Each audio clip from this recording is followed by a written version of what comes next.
नमस्कार दोस्तों, स्वागत है आपका अपने channel keys to success academy में। आज का पेपर 3 था और इसका एनालिसिस देखेंगे। मुख्य परीक्षा स्पेशल मैथ्स चल रहा 2019 वालों का, जिनको 2700 लोग को लगभग मौका मिला था फिर से पेपर देने का। इसमें से आपको एक न्यूज़ पेपर की कटिंग दिखाएंगे, जिसमें कि जो लोग पेपर दे रहे हैं और मान के चलिए आपके कुछ क्वेश्चन भी छूट रहे हैं तो भी आप पास हो जाएंगे। वो कैसे होंगे ये बाद में आपको बता देता हूँ पहले। और ये पेपर 3 ने फिर खिल कर दिया आप लोग का। ऐसा क्यों कहा जा रहा है? पेपर 3 के क्वेश्चन पेपर देखने के बाद ही पता चलेगा। तो चलिए आज का वीडियो शुरू करते हैं। वीडियो शुरू करने से पहले बता दें कि यदि आप यहाँ पे नए हैं चैनल पे तो चैनल को सब्सक्राइब कर लीजिएगा, वीडियो को लाइक और शेयर करना ना भूलें। देखिए, मैं इस न्यूज़पेपर कटिंग की बात कर रहा था कि पीएससी के पहले दिन कितने लोग 22% से ज़्यादा अभ्यर्थी जो अनुपस्थित रहे। तो आपको पता है कि या तो आपके पेपर किसी भी पेपर में 40% से कम नंबर हो या फिर आप अनुपस्थित हो तो आपको फेल मान लिया जाता है। फेल मतलब सभी सब्जेक्ट में फेल हो गए आप, फिर पेपर देने का कोई सेंस ही नहीं है। यदि आप एक भी पेपर में 40% से कम अंक लाते हैं तो फिर बाकी के पेपर देने का कोई सेंस बनता नहीं है। लेकिन एक्सपीरियंस जा करके ले सकते हैं। अब ये अनुपस्थित क्यों रहे थे ये तो यही जानते हैं। लेकिन इंदौर में सिर्फ 772, तो कितने लोगों ने नहीं दिया एग्जाम आप ये देखिए। तो फिर इसके बाद मैं बता देता हूँ कि कैसे पेपर निकल जाएगा आप लोग का, जो लोग अच्छे से लिख के आएंगे। ठीक है, तो 22% लोगों ने नहीं दिया। यहाँ पे 1816 लोग थे, तो जिसमें से 402 अनुपस्थित रहे। ठीक है, इंदौर में 3 परीक्षा केंद्र पर सुबह सख्ती के बाद परीक्षा हुई थी, वो ठीक है, छोड़ दीजिए। यहाँ कुल 953 में से 772 अभ्यर्थी शामिल हुए। 181 अनुपस्थित रहे। भोपाल में भी 291 में से 93 गैर हाजिर रहे। जबलपुर में 303 में शामिल होना था, लेकिन यहाँ पर भी 93 गैर हाजिर रहे। ग्वालियर में भी 176 में से 35 लोग नहीं आए।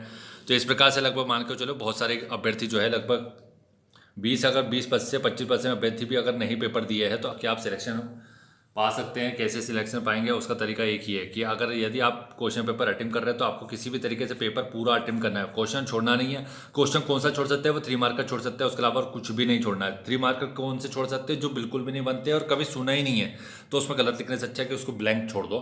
6 मार्कर में इधर उधर की थोड़ी बहुत जानकारी अगर आपको पता है उसको गैदर करके करंट अफेयर से रिलेट करके जोड़ देना, लिख देना, कुछ तो लिख देना, 4-5-6 लाइन। ठीक है, तो ये सब चीज़ें जो पेपर अटेम्प्ट कर रहा है उसका पेपर निकलना तय है। ठीक है, और जो लोग हिम्मत हार जाएंगे तो वो तो वैसे ही बाहर हो जाएंगे। ठीक है, तो चलिए आज का पेपर देख लेते हैं। तो आज का पेपर ये है, देखिए 2019 ऐसी लिखा हुआ है, GS 3 का पेपर है। ठीक है, यहाँ पर फिर वही पैटर्न था 2019 का, उस हिसाब से है यहाँ पर। ठीक है, तो 3 मार्कर देख लीजिए। तो सबसे पहले जो 3 मार्कर है, एक वस्तु का द्रव्यमान 20 किलोग्राम है तो पृथ्वी पर इसका भार पूछा था। W=mg लगा देना था। ठीक है, जिसने लगाया, जिसको पता है तो वो लगा ही देगा। वृत्त की परिधि दी गई है, फिर उसका क्षेत्रफल पूछा था, लगा देते, कोई दिक्कत नहीं है। यहाँ पर 2πr लगाना था। ठीक है, उसका नेक्स्ट है कि 25% मैथ्स तो अच्छा खासा पूछा है, 25% छूट दी जा रही है, डिस्काउंट दिए है। तब राहुल ने एक स्वेटर खरीदा हो। ठीक है, फिर 200 रुपये बचा लिया उसने, तो स्वेटर जो है कितने मूल्य का था, तो ये पूछा जा रहा है। मैथ्स से जनरल मैथ्स होती है। देखिए, मैथ्स ऐसी नहीं पूछी जाती कि बहुत टफ है।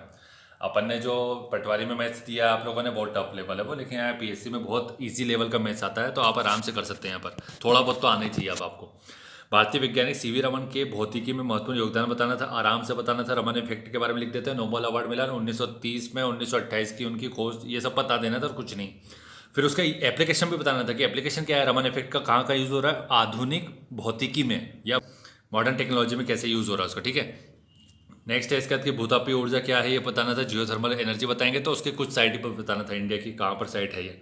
ठीक है, उसके बाद ई कचरा प्रबंधन से आप क्या समझते हैं, आराम से बताते। ऊर्जा उत्पादन हेतु सूर्य में कौन सी भौतिक प्रक्रिया संपन्न होती है, इसे परिभाषित करना था। ठीक है, प्लेयरिज्म ये क्या होता है ये तो आपने भी नहीं पता, किसी को नहीं पता, तो छोड़ देना, तो कोई दिक्कत नहीं है। इस टाइप के क्वेश्चन जो नहीं बनते छोड़ दो, कोई इशू नहीं है। बाकी की चीज़ें करना है अपने को। ठीक है, फुलेरिन क्या है, फुलेरिन बताना था आपको। बकमिस्टर फुलेरिन की बारे में बात हो रही है, कार्बन का अपर रूप है। ठीक है, तो ये सब बता देते, फिर उसका एक डायग्राम बना देते, बहुत सुंदर सा हेक्सागोन वाला, तो मजा ही आ जाता आपको, बढ़िया। ठीक है, वो तो बना देना था। डायग्राम बनाना बहुत जरूरी है, आप ये ना सोचिए कि डायग्राम नहीं बनाना, बिना डायग्राम के काम नहीं चलता। रदरफोर्ड के परमाणिक मॉडल की कमी बताना था, बता देते। मिशेल क्या है, मिशेल के बारे में बात कर रहा है। मिशेल आपने सुना होगा, केमिस्ट्री की बात कर रहा है मिशेल। ठीक है, जिन प्रवाह क्या है, ठीक है। जलकुंभी जल की सतह पर क्यों तैरते ये पूछा जाए। फिर यह पारिस्थितिक तंत्र से आप क्या समझते हैं, किसी का नाम लिखना था, जैसे टेंसले के अकॉर्डिंग परिभाषा देना था। कुछ इंपॉर्टेंट पारिस्थितिक तंत्र बता देते हैं। पारिस्थितिक पदचिन्ह क्या होता है, फुटप्रिंट। तो 2021 वाले लोगों को भी ये चीज़ें बहुत काम में आएगी। ठीक है, क्योंकि क्वेश्चन बहुत रिपीट होते हैं मेंस में भी, प्रीलिम्स में भी, तो ये सब आपको सॉल्व करके देखना चाहिए, आंसर राइटिंग करके देखना चाहिए इनकी खासकर।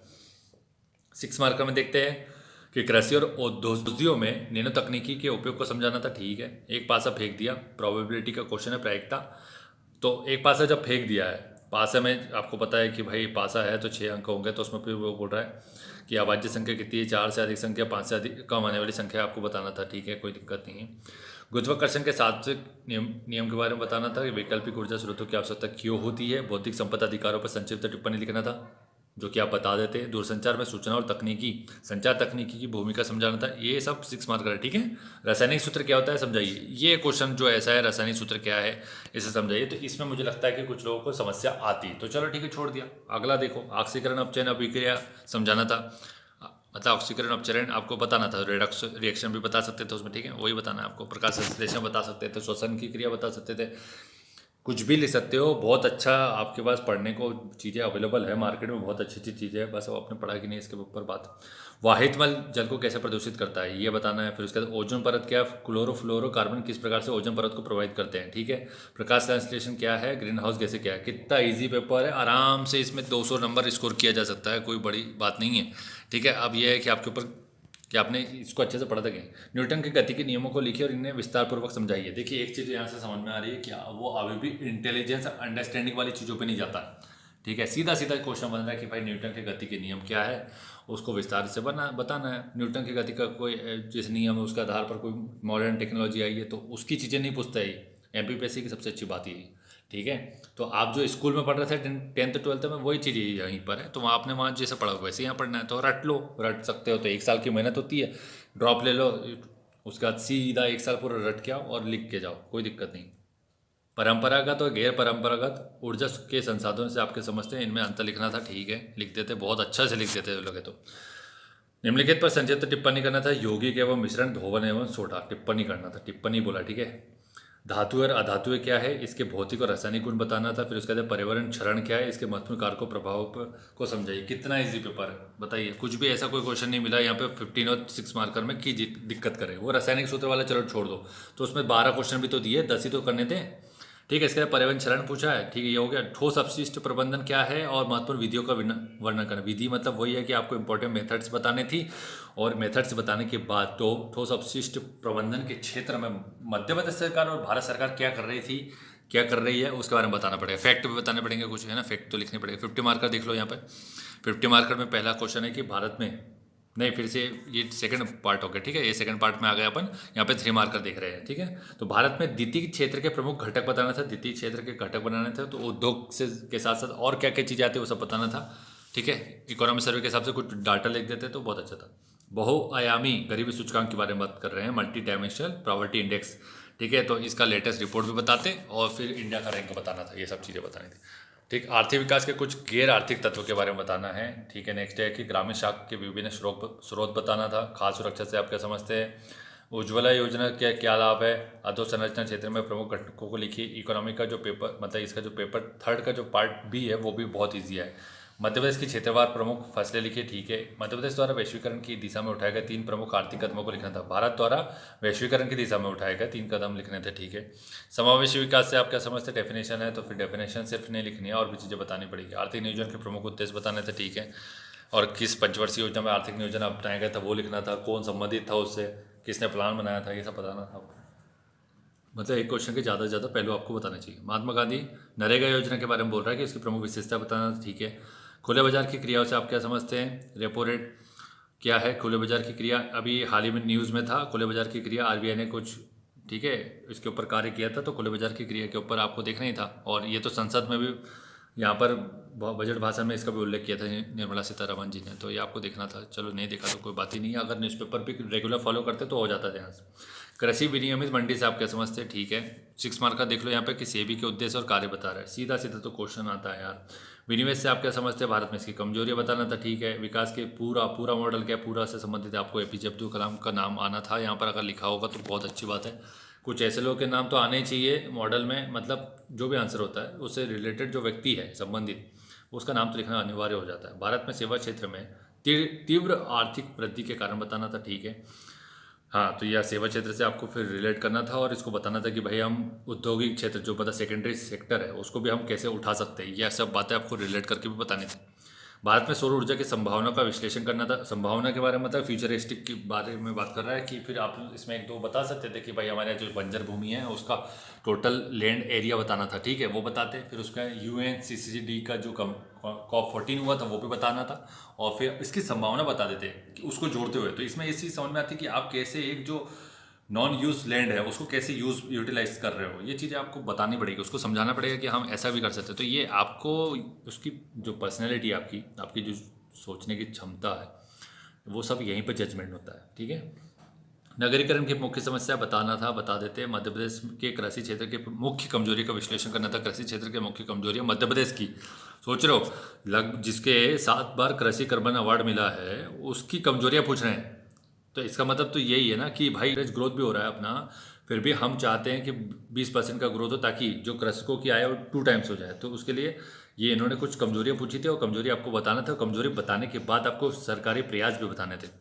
ठीक, निर्भर भारत के 5 स्तंभों को संक्षेप में चर्चा करना था। सूरजधारा योजना, अन्नपूर्णा योजना बहुत इंपॉर्टेंट योजनाएं हैं, ये तो करनी थी आपको। ठीक है, बाद में सहकारिता आंदोलन की कमजोरी का उल्लेख करना है। तो सहकारिता आंदोलन की कमजोरी, अब सर क्या इसमें सिर्फ कमजोरी लिख सकते थे क्या? हाँ लिख सकते थे। खाद सब्सिडी से आप क्या समझते हैं? भारत में खाद सब्सिडी के घटकों को समझाना था। ठीक है, और बफर स्टॉक नीति का परीक्षण करना था। ठीक है, नेक्स्ट है इसके बाद कि तथ्यों और आंकड़ों के साथ मध्य प्रदेश में धीमी औद्योगिकरण की विस्तार से चर्चा करना था। इकोनॉमी सर्वे, आर्थिक विकास एवं आर्थिक वृद्धि का अर्थ भेद स्पष्ट करना था। आर्थिक विकास और आर्थिक वृद्धि या समृद्धि दोनों में अंतर बताना था। एक आपको पता है एक मात्रात्मक अंतर लाता है, एक गुणात्मक अंतर लाता है, तो उसको अच्छे से एक्सप्लेन करते तो वो चीज़ें आ जाती। ठीक है, आगे बढ़ते हैं। इसमें क्या बोल रहा है 50 मार्क का, भारतीय बैंकिंग पद्धति की समस्या और सरोकारों का विस्तार से व्याख्या करना है। और नेक्स्ट इसका ऑप्शन में कि राष्ट्रीय आय लेखांकन की विभिन्न अवधारणाओं का विस्तार से समझाइए और हरित लेखांकन पर एक टिप्पणी कीजिए। एज यूजुअल जो क्वेश्चन आते रहते हैं वही क्वेश्चन आए हैं, कुछ भी नए क्वेश्चन नहीं, सिर्फ वो एक उसको उन्होंने लेटेस्ट डेटा से जोड़ दिया है। वो इकोनॉमी इसको जो दिख रहा है आर्थिक समृद्धि वाला, ठीक है, इसका और मैं था। तो ये इसमें जरूरी नहीं कि वही करना है, मुझे नहीं करना भाई, मुझे आर्थिक वृद्धि वाला कर लेंगे। तो जो आपके पास लिबर्टी दी है तो लिबर्टी का यूज़ करना चाहिए। ठीक, फिर उसका तो ये है कि भारतीय अर्थव्यवस्था की वर्तमान प्रवृत्ति चुनौतियों पर कोविड-19 का प्रभाव, ये अच्छा क्वेश्चन है, बहुत अच्छा है। निबंध लिखना था, इसने ये जिसने अटेम्प्ट किया उसका 2 से 3 क्वेश्चन छूटे होंगे। जैसे निबंध दिखा तो आपको क्वेश्चन सीधा छोड़ना है, कि नहीं लिखना भाई निबंध, बहुत इसमें लेंदी होता है, टाइम टेकिंग होता है। ये जैसे निबंध दिखा छोड़ना था। इसका और में क्या है फिर, भारत में गरीबी रेखा से संबंधित विभिन्न मत क्या है, क्या है यूनिवर्सल बेसिक इनकम सार्वभौमिक बुनियादी आय की अवधारणा उपयुक्त है। तो इसके ऊपर लिखा जा सकता था, लेकिन निबंध लिखोगे तो इसके चक्कर में फिर आपके 3 क्वेश्चन छूटे होंगे। तो ये सब चीज़ें गलतियाँ नहीं करना है। तो वीडियो अच्छा तो वीडियो को लाइक करना, शेयर करना, सब्सक्राइब करना चैनल को। ठीक है, thank you so much for watching. और सभी अपन जितने भी पेपर होने वाले सभी का ऐसे ही एनालिसिस डाल देंगे कि भाई क्वेश्चन पेपर कैसा आ रहा है, क्या नहीं आ रहा है। इस हिसाब से आपको 2021 के जो मेंस की तैयारी करने वाले उनके लिए समय कम है। समय कम है मतलब 21 मई को देखिए आपका पेपर होने वाला है, 21 मई को प्रीलिम्स का। ठीक है, अब इसमें इंटरव्यू वाले भी है, कुछ लोग इंटरव्यू देंगे 19 से लगभग 26 अप्रैल तक इनके इंटरव्यू है। तो ये लोग यहाँ पे बिजी हो जाएंगे 21 मई को, फिर ये लोग इंटरव्यू वाले फोकस नहीं कर पाएंगे। ठीक है, फिर उसके बाद ये है कि जो 21 वाला मेंस देने वाले हैं उनका क्या होगा, क्योंकि उनका भी तो बोला जा रहा है कि भाई जुलाई में, अब जुलाई में ये हो जाएगा, इनका मेंस हो जाएगा। तो जुलाई में मेंस होगा तो मई के बाद जून जुलाई मतलब 1-1.5 महीने में कैसे पढ़ लोगे मेंस का। तो इसलिए अभी कुछ कुछ चलाते रहो। अब फिर इसका ये जुलाई में ही एक और कांड होने वाला है। क्या होने वाला है कि 2019 वालों के इंटरव्यू होने वाले जुलाई में। तो ये जो जुलाई में इंटरव्यू होंगे, अब इन्हीं का अगर 19 वालों को 21 में मेंस है जुलाई में, तो फिर ये लोग फंस जाएंगे। तो ये फंसाने वाली चीज़ें नहीं होनी चाहिए। कहने का मतलब ये है एक प्रॉपर तरीके से आना चाहिए, कैलेंडर लॉन्च करना चाहिए कि हम इस समय में ही करेंगे। कोलैप्स हो रही है बहुत सारी चीज़ें, इसमें बच्चों का फ्यूचर खराब होता है। बच्चों का फ्यूचर कैसे खराब होता है, आपकी एज जाती है ना, मतलब आप एक समय में बहुत सारे एग्जाम पे फोकस नहीं कर सकते हैं। ये सब इंसान की एक सीमित क्षमता होती है। इसका मतलब ये नहीं कि आप प्रीलिम्स इंटरव्यू और मेंस जैसे तीनों चीज़ एक साथ करवा रहे हो। कहने का मतलब अलग अलग वर्षों की है लेकिन समय तो एक ही है ना। फिर परेशान होता है व्यक्ति, फेल होता है, एक में फेल होता है, फिर डिमोटिवेट हो जाता है, फिर दूसरे में फोकस नहीं करता, तीसरे में फेल हो जाता है। तो आपकी बच्चों की गलती नहीं है, लेकिन बच्चे प्रेशर नहीं बनाते, ये इस बात की तो गलती है ना आपकी। आपको जाकर के बोलना चाहिए सर ये तरीका थोड़ा सा सुधारिए, आपको ये क्या तरीका है। ठीक है, चलिए, thank you so much for watching.